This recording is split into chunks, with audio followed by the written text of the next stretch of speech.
could we be looking at the start of a post-capitalism world economy? I can't put into words how exciting that would be. Well, be excited, folks, because that's what's happening. Community wealth and well-being economies are terms for hundreds of movements that have been gaining momentum. The groundwork has been being laid for 30 to 40 years. You're just not hearing it on the news yet. And that's what I'm here to bring it to you. There's not no single source of truth because there's hundreds of movements out there. So myself and just a handful of other influencers are working on getting this into the mainstream media by this year, so people know how the system works, they know how to rewire it, they see the success stories and how they can reclaim that for themselves. So in this video today, just because I got a few minutes here, I am going to go over the Wellbeing Economy FAQ that I created on my Substack at realjfriday.substack.com. That's where I publish everything and kind of coordinate, and where a lot of other leaders in this movement are writing and creating right now. I'm gonna try to port more of them over here to YouTube to get out to a wider audience. So let's look, number one question, what even is a well-being economy? And kind of the simplest way to look at it is, in systems theory, everything is just systems. And those are kind of neutral, but we can use them and manipulate them in different ways, which creates power dynamics. So community wealth is a way, when we do systems in a way which rewires wealth and power and creates wealth equality and other types of equality across the system, rebalances the system towards homeostasis, because our systems are just way out of whack right now. So one easy kind of way to look at this is if you change the purpose of a system, that changes the entire behavior of a system. So you're seeing now, which started 40 years ago with Bhutan, the country started basing their country's metrics on, instead of GDP, gross national happiness. And you see results there. And then some more trickled in, and since 2018, that number has grown to 9 countries now that have created well-being economy initiatives. If you also look at systems theory, governance, the position trying to control systems already in place, is one of the least leveraged ways you can start to implement. A higher leverage way is through creating entirely new systems for people to pour their time, energy, and money into. Because right now they're pouring their time, energy, and money into extractive systems. And when they have alternatives that are based on well-being that will naturally balance all the inequalities we have now, then those systems grow to replace the old systems. So you can look at well-being systems a couple of different ways, but one of that primary thing is a turn away from financial wealth alone as the only measure of success for ourselves, our businesses, our economies, and turn that into measures of well-being and other measures of success as the whole basis of the system, the motivation of the system, because that downstream of that changes so many behaviors. There are actually the types of wealth, there have been identified 8 types of wealth, and 75% of them are people wealth, people's skills and happiness and connections. And there's just 2 types of wealth that are physical, which are assets like land and actual physical assets, and then the other one is money, which is kind of imaginary. So there you go. I rambled a little bit there. There's no one definition because there's 300 movements for this. People ask me, is a well-being economy a care economy, a sharing economy, a circular economy, a gift economy, a regenerative economy? Again, there are 300 terms. Well-being economies could as easily be described as conscious capitalism as eco-socialism. And we'll go into the socialism, communism thing in a minute. That's the really interesting thing about them when you change this to be goal-oriented rather than fighting over what kind of ism or way to go about it is correct, and you build your own thing based on your community's own values. You sort of bypass all this time we spend in ideological battles, and you actually build stuff that helps people and helps turn our economy inside out in a good way. So there are hundreds of movements. I've loosely organized them into 8 categories. So there are, I don't even need, you can go read the list if you want to look at the 8 categories and start doing a deep dive on the different components for this. One thing that's really important to note, that there are hundreds of terms for this.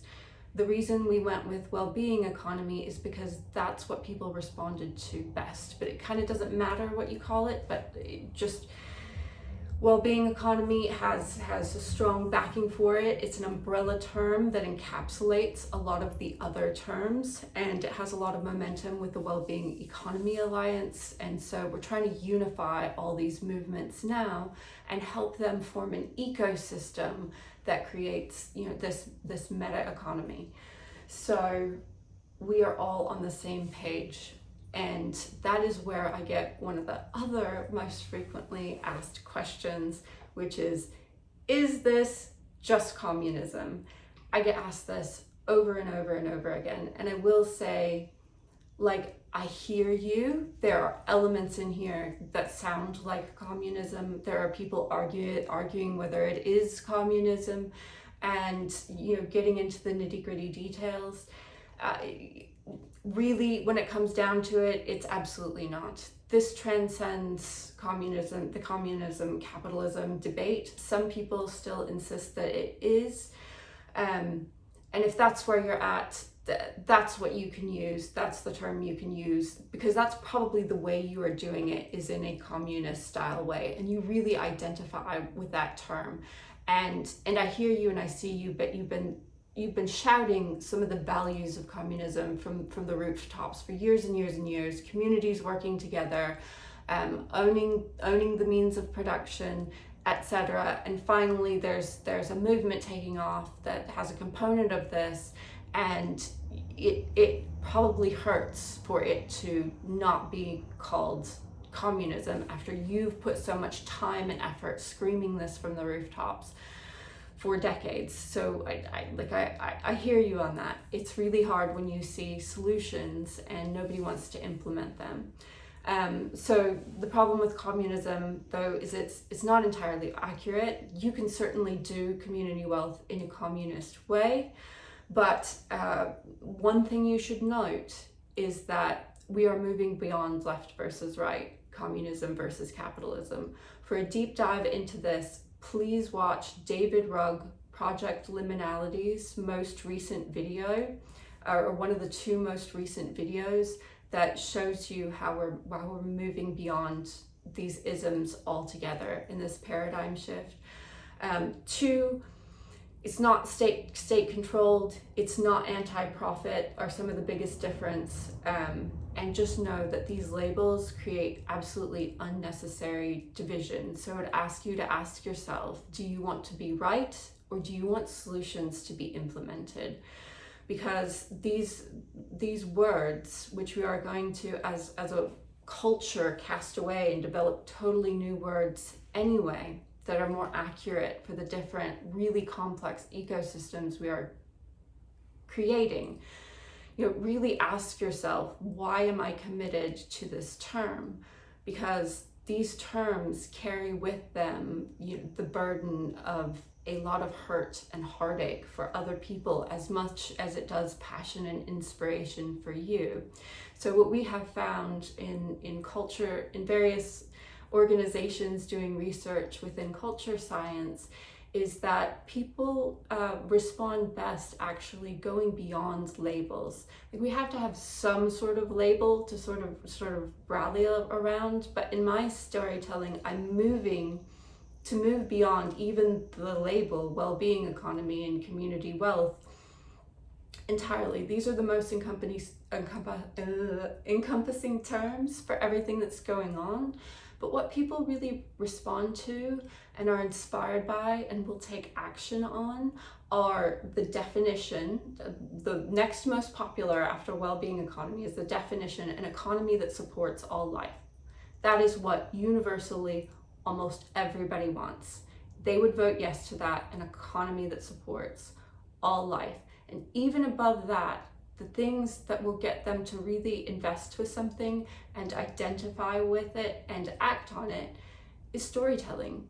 And so as part of the media company and cooperative that I'm help building, we are working very hard on getting the stories out there of people building the new economy. So stay tuned for that. What other FAQs? Those are kind of the biggest ones. I also hear not so much a question, but people telling me this will never happen in the US. And so somebody told me that a couple of months ago. I tweeted or sent out a note about the wellbeing economy in Scotland and ESOPs and EOTs.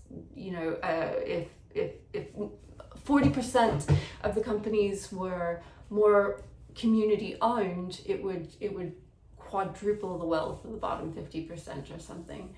And someone commented, I'm in Florida and it'll never happen here. People all the time telling me it'll never happen in the US. And it's already happening in the US. I looked up their state. I looked up Florida, and because I know what terms to search for, because I know there are hundreds of movements, so I tried different terms. And there was an organization with like 12 or something chapters across the state. I mean, it was clearly largely established, and this was a quick, I just took a minute to do this. So if you doubt is the biggest thing holding us back, it can't happen here, it won't happen here, when it's literally happening right under your nose, that doubt is holding us back. Our collective belief about what's possible is all that's holding us back here, y'all, because the solutions are already out there all around us. Hundreds and thousands. I meet people every day who have brilliant solutions at various levels of implementation. The world just doesn't know about them yet. So that belief is holding us back. So I'm asking you with this video, you don't have to jump in and believe straight away, but do a deeper dive. Go to my Substack, realjfriday.substack.com. There is also a Wellbeing Economy FAQ AI prompt to fund Wellbeing Economy initiatives by whatever the name they go by in your area. And it's not perfect, so don't think there's nothing happening there if nothing comes up. I did this prompt in like 5 minutes. If you really can't find anything, reach out to me. If you're in a rural area, it might be true there's not a lot going on there, but if you're in a bigger area, chances are you're just not able to find what's going on. So reach out to me, try that prompt, tell other people about this, because like the biggest thing humanity is holding humanity back now is just belief, knowing the happy news that people are building new economies that support all life right now, all around us, and believe it or not, the momentum is in our favor. So happy to have you here on Wellbeing Economy, YouTube, TikTok, wherever you're watching this, and good luck, have fun with whatever you're doing today to build the new world.